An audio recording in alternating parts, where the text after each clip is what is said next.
guys, welcome back to my channel. Today I'm going to be filming my, oh my god, I don't know what month we're in, September and October wrap up. So I've got quite a few here. I just had an absolute disaster and I was taking a thumbnail and one book just slowly slid off the top of the pile, crashed into my coffee spilled all over the table, dropped down the side of the table where I've got all my yarn, my white yarn, in a bag, so it goes all over my white yarn. So now that can't be used because it's all coffee stained. Goes all over my tote bags, which I've now had to put in the washing. Goes all over some of my books, but luckily it was just the covers, so I just wiped them off and they seem to be fine. Well, there's a little bit on this side of this book. Yeah, I think the only thing it didn't get on is me, which is good. That was very stressful. It was a whole cup of coffee just all over my room, and now I'm kind of scared my room smells like coffee, but we can only do what we can do. So now I'm going to show you guys what I read in October, or September and October. I had quite good 2 reading months. I read 12 books, so that's an average of 6 books a month, which is quite good for me. I feel like I normally read between 4 and 5, so. Also, all these books have mixed up. I put them in order of when I read them, and now they're all mixed up. So let me just get my phone the order that I read them on. So the first book I read in September was Dance of Thieves by Mary Pearson. This book basically follows Cassie, who is, I think it's dual point of view actually. So this book is dual point of view, so it follows our main 2 characters who are Cassie and Jace. And Cassie is this girl who used to be a thief, but she gets caught and then she gets... Can you see my Christmas pyjamas? I'm wearing Christmas pyjamas, just ignore that. So she was a thief, but she got caught by the Queen's Guard, and then she got caught by the Queen and then she got made to be on the Queen's Guard. So then she gets tasked with going to this outlaw family and kind of posing as going there to like keep an eye on things, make sure things are running smoothly, but really what she's doing there is she's trying to find someone or something. I don't think it tells you in the start of the book what she's looking for. I can't remember, so I'm not going to say, just in case it doesn't say at the start of the book and that's like a spoiler. Jace is the leader of that outlaw family. He's the eldest son, and so he's now the leader as his dad passed away. They find themselves in a little bit of trouble. They end up getting stranded together and they have to kind of make their way home through the wild. And yeah, it was a really, really good book. I gave this one 5 stars.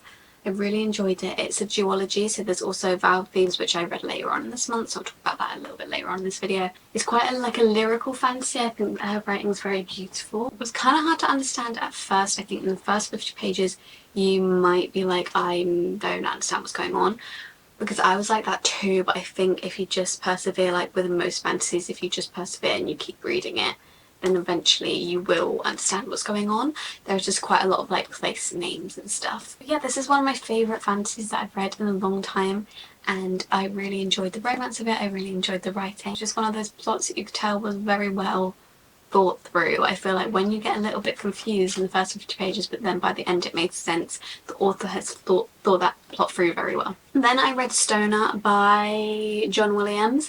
And this one I don't have with me physically because it was when I went on holiday with my boyfriend. We swapped books, so I gave him Fourth Wing and he gave me Stoner. It's more of a classic. It's definitely not my sort of book that I normally read. I don't know when it was released. 1900s, I'd say. It basically follows this man who, throughout his life, it's one of those sort of books where it like follows the character from when they're younger to when they're older and just everything that occurs in between. Kind of like the concept, well not the concept, but the timeline of Tomorrow, Tomorrow, Tomorrow. It's nothing like Tomorrow, Tomorrow, Tomorrow, Tomorrow. I said when tomorrows. But in terms of plot, but in terms of like the structure of the timeline, it's a little bit like that, where it just follows from quite young to they're older and everything that kind of happens. So it's just one of those where it's quite character driven. You get quite attached to the character and you want what's best for him. So yeah, it's definitely character driven, so I feel like in those stories it's kind of risky for me, because if I'm not attached to the character then I'm not going to care, because it's basically just the story of this character. But I did actually end up caring, not like overly much. I feel like in books like Tomorrow, Tomorrow, Tomorrow, I can't say that book name anymore, I definitely cared a little bit more about the characters. I wasn't as attached to this one, but I definitely did care. I wasn't as attached as I could have been to him. I feel like sometimes I get that with male protagonists. I'm not as attached to them as I would be a female protagonist, just because that's what I relate to the most. So sometimes if I'm reading from the male's point of view, I find it harder to be attached to the character, and so that's just a personal thing. But in terms of the actual writing, I think it was written really well. It was actually a lot easier to read than I thought it was going to be.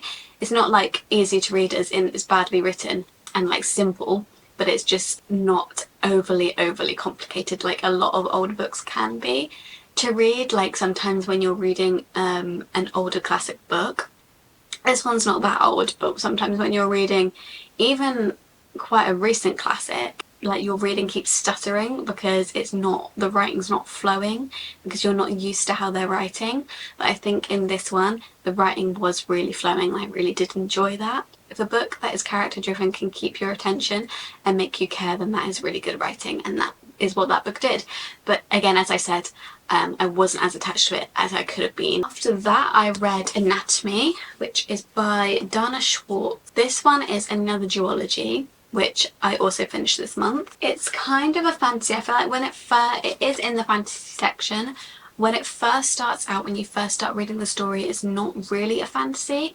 And I was kind of like, where is the fantasy element of this? Like, was this meant to be put in the fantasy section in the bookshop? But it does turn a little bit more fantasy towards the end. And then the second one is definitely a lot more fantasy focused. But I didn't really mind that there wasn't much fantasy in the start, because the only reason I was kind of confused by that is because of what it was labelled as, but I didn't really mind it because I was really enjoying it. So this one is set in Edinburgh in 1817, and I love Edinburgh. I went to Edinburgh 2 years ago for Christmas, went to the Christmas markets and stuff, and it was so beautiful.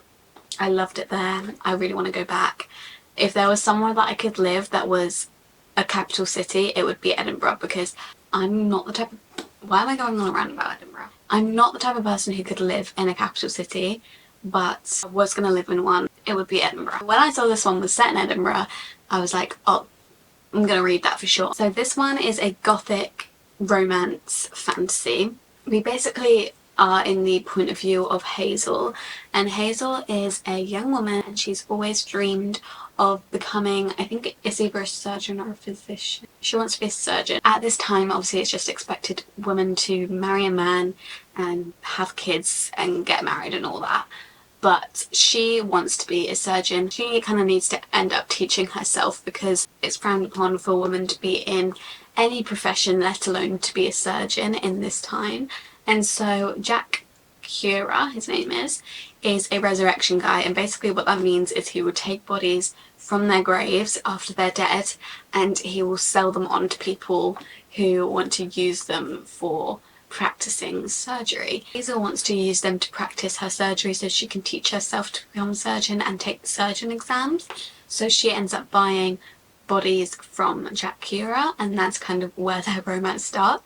It sounds really weird, and it kind of is, but I really enjoyed it, and it sounds gruesome, but it's not too gruesome. There is a few things which I feel like are a little bit like, if you're really squeamish, maybe you wouldn't like it. I just really enjoyed the setting of this, the vibes of this. I really enjoyed the love story. I think it was a really beautiful love story. I don't know, it was just a fun little read, and I absolutely love the cover. It's like a heart, but the heart is actually her dress and it's the woman. Then I read Immortality, which is the next one in the Anatomy series, but I read this one on my Kindle. It follows the same person, so it follows Hazel, and it follows the same kind of love story, but there is a lot more fantasy in this one. There's a lot more magical elements. I didn't enjoy this one as much because I think it was quite slow paced.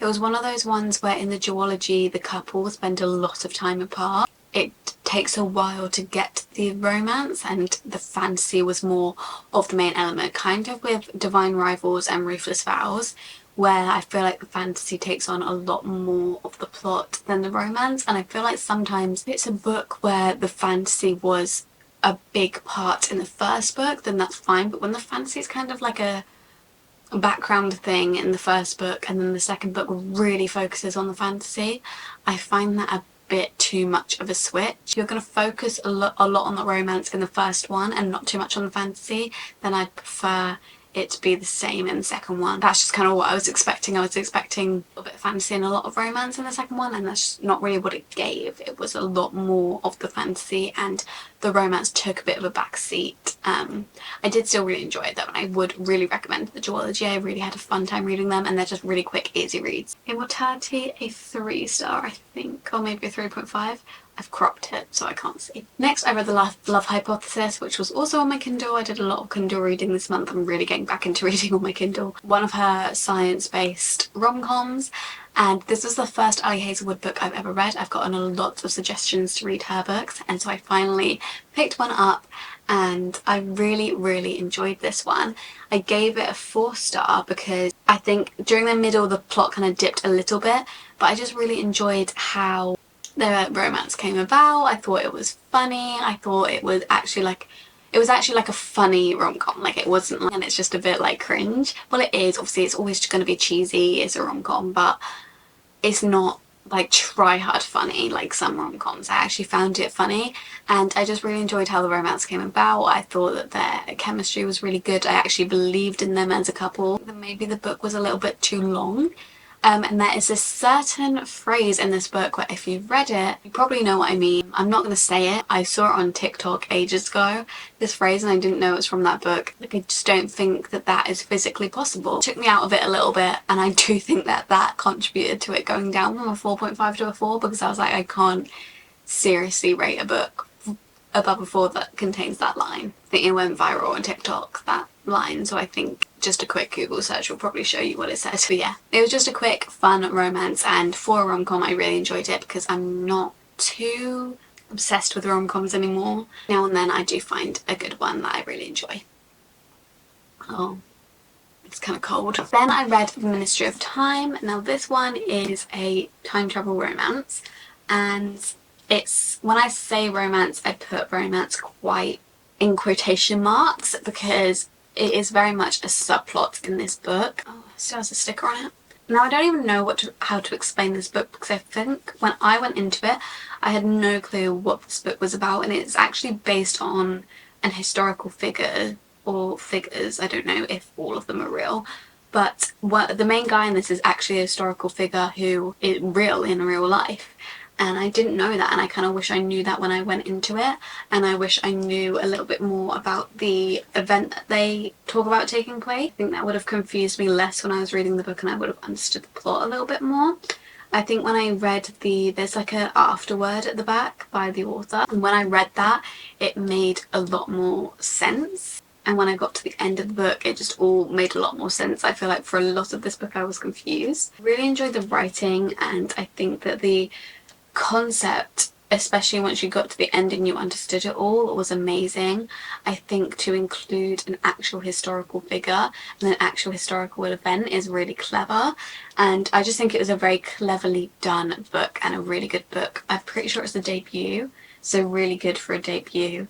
Yeah, it was very entertaining. I was confused for half of it, but it was very entertaining, and I would kind of like to reread it now that I actually know what was happening. Whenever I read books and I'm confused, I just persevere, and in the end it sorts itself out. And I gave this one a 4-star, and I said I need 3 to 5 business days to just sit and think about what I read because when I got to the end and I understood it all, I was just like, oh my god, I need to like go back through the whole book and understand what was happening. How I would describe her writing, the romance in this, because I wouldn't necessarily describe it as a romance, is if Sally Rooney wrote a like time travel romance, I feel like this would be, not as in like the plot of it, but I think the way that the romance is written is not going to be like the fluffy, lovely, wrapped up in a neat bow romance that you might think it's going to be. It's not going to be that. It's going to be a bit of a messy romance, like a Sally Rooney romance. So before you guys go into this and think it's a romance, I'm just going to give you guys that warning, because I think it's important to go into this book with the right expectations in order to enjoy it as best you can. Then I read Out on a Limb by Hannah Bonham Young. I also read this one on my Kindle.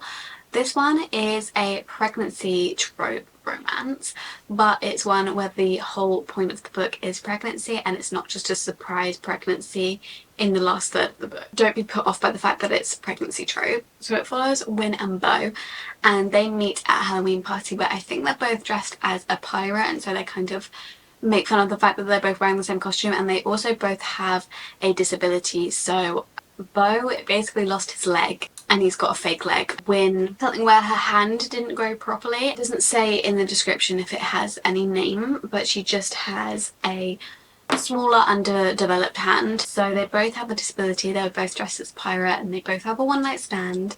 Then she ends up getting pregnant from that one night stand, and it's just basically about how they deal with that, co-parent with each other, and how they get around that life-changing thing and the decisions that they have to make, sacrifices they have to make. And I think that although it's a rom-com, it was very emotional, and I think that it's very important to write books like that that both showcase a disability and showcase accidental pregnancy and how people get through that, whether you're alone, whether you have someone else there to support you. And it was really emotional to see Win and Beau really struggle with the fact that they are going to have to be parents, how scared Win was of being a mother when she has an underdeveloped hand. She was trying not to think that that would make her a lesser mother, and trying not to think about the fact that it could be passed on to the child. It's actually a very emotional romance and I really liked it, and I gave it 5 stars, which is crazy for me for a rom-com, so I hardly ever give them 5 stars anymore. I read Thieves, which is the second one in Dance of Thieves, and I absolutely loved this one. I don't even know, maybe I loved it more than Dance of Thieves. This is how you do a duology and have the couple separated, because again, it's a duology and the couple separated for a little bit. I thought when I started reading this, I was like, oh god, the couple are separated, it's going to be boring, it's going to drag, but it didn't, and I really enjoyed it, and I don't know how she made me enjoy it so much when the couple was separated for a lot of it. What I really enjoyed most about this as well is that the main problem was sorted out, was still like 100 pages left, and I feel like sometimes in fantasy books, or in any genre really, the main problem gets figured out. That's all fine and dandy, but then we take every other problem that we encountered, every other question that we may have, and then they just round up in like 20 pages and just tie a neat bow on it. And I'm like, I get the whole point of the book was the main problem, but how are all these problems, other problems, just solved in like 2 seconds? Whereas this one, the main problem is solved like 100 pages before the end, and then they actually take those 100 pages to properly sort out any other problems that there are, and properly, because obviously this is the last book, and properly tie a bow on the series. And I really enjoyed that you got those 100 pages at the end. It's one of my favourite fantasy romances. I really love Cassie and Jace, and this could even be a 6-star one day. These books just make me happy. I love them. Then I read Rewitched, which is by Lucy Jane Wood, and it's such a beautiful book for one, and I actually was pleasantly surprised by this one because I'm not normally one for witchy cozy fantasies. Like they're all right, but I sometimes just find them a little bit boring because you are usually just set in the main world and it's like not an actual fantasy, it's a cozy fantasy, and so there's not much high stakes, there's not much going on some of the time, I think. But this one I really enjoyed. I think that there was actually a little bit at stake here, and it was a cozy fantasy, but I think it definitely had higher stakes than other cozy fantasies I've read. And the plot, Lucy Jane Wood, she actually put effort into the plot and into the ending. It wasn't just like, oh, this is based in the real world, she's a witch, she's trying to hide the fact that she's a witch and worried about no one will accept her. That is part of it, and I feel like that is the plot of every witchy cozy fantasy romance, and that is part of it, but that is not all that it is. And she actually put a lot of effort into the plot, and you can tell that, and I really enjoyed it. I actually gave this one 4.5 stars. I think I just read it at perfect time. See, we don't have much of autumn left. Actually, November's still autumn. So when I upload this, there will still be autumn left, but it won't be Halloween anymore. But if you're still looking for an autumnal book, this one definitely gives all the autumnal vibes. And I think that's another reason why I loved it so much, is just because I was so excited for autumn when I started reading this, and this one just gave the autumn vibes. It's got a little bit of a romance. I would like the romance to be a little bit more developed at the end, but I understand that it's not all about romance, and it does say a dash of romance, so I wasn't expecting a load of romance. I think the main point of this is the found family, and that was a really special part as well. Another debut that was amazing for a debut. I read The Hunger Games Mockingjay, so this is the last Hunger Games in the original trilogy that came out. I found it really funny because I was looking at the reviews for what Hunger Games are rated the highest, and this one is rated the lowest out of, I don't know if it was rated the lowest out, ow, I don't know if it was rated the lowest out of all the Hunger Games or if it was just rated the lowest out of the original 3, but I find it so funny that this was rated the lowest when it is the only one that doesn't feature a Hunger Games. I was like, that is just proving the whole point of this series, is that the only one that does not have a Hunger Games in it is the one that is rated the lowest. I gave this one a 4-star though. I did still really enjoy it. I think it's a little bit slower than the other ones because it doesn't have a Hunger Games, I'm just gonna be honest. The Hunger Games make for entertainment, like that is the whole point of the book. But the ending, obviously I already knew the ending, I've watched the film, but just reading it in a book, and I haven't watched this film in a while, and so I was just like, that is an insane ending, and for that I was going to give it 3.5, but for that I put it up to a 4. Yeah, I just love this series and I can't wait to now read The Ballad of Songbird and Snakes. I've only watched that film once, I can't remember everything that happens. I'm intrigued to see what's different in the book to the film, because I think people said either they had missed a lot out or a lot of things they changed. I can't remember which it was, but I'm excited to see what sort of things they changed. Then I read One Dark Window. What's that? By Rachel Gillig. So One Dark Window is a gothic fantasy and it's quite an eerie, spooky fantasy. So I wanted to read this before Halloween. I don't think I've ever read like this much of an eerie fantasy before, and I actually did really enjoy it, I think, because I went into it. I don't know if I like picked this up in the summer it would have had the same effect, but I really enjoyed this for around Halloween. And I've just bought the next one in the series, so haven't read that yet, but I will get around to it. This one I gave 4 stars. So this one follows Elspeth, and she is infected by this, is it like the mist of the forest? Honestly, this magic system is very interesting and I still don't completely understand it, but it's very, very interesting magic system.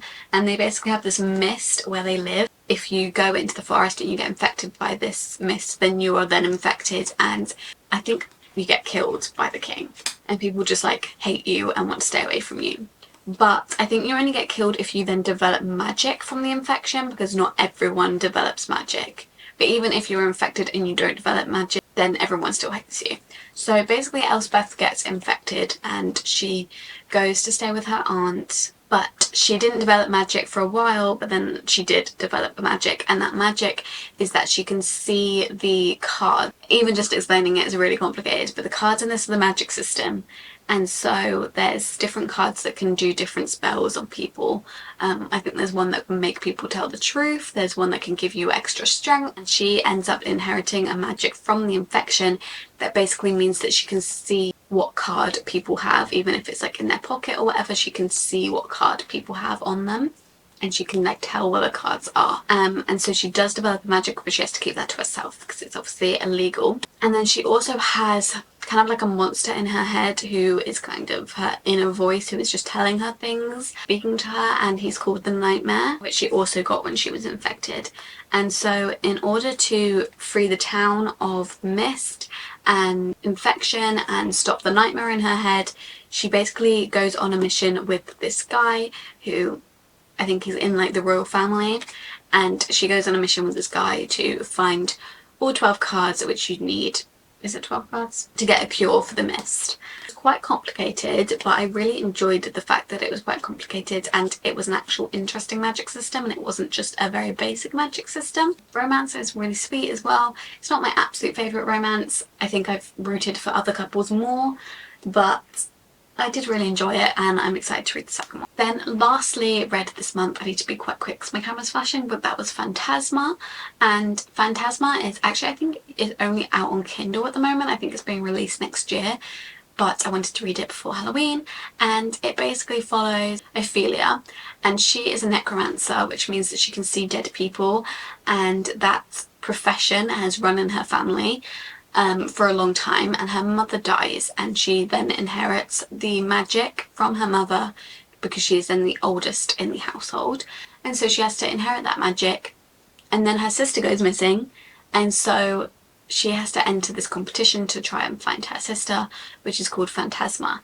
And Phantasma has, I think it's like 9 levels where you have to complete in order to gain a wish. It's very similar concept to Caraval. I think it's a little bit more like dark and gothic than Caraval for sure, but it's a very similar concept to Caraval, where you're not sure what's real, where everything kind of like messes with your head, but it's definitely a lot more spooky than Caraval. I didn't absolutely love this one. I think I gave it a 3-star purely because of the ending was quite good. I was going to give it a 2.5, but the ending was quite good and it did kind of shock me a little bit. And so I can appreciate when an author has really thought out the ending.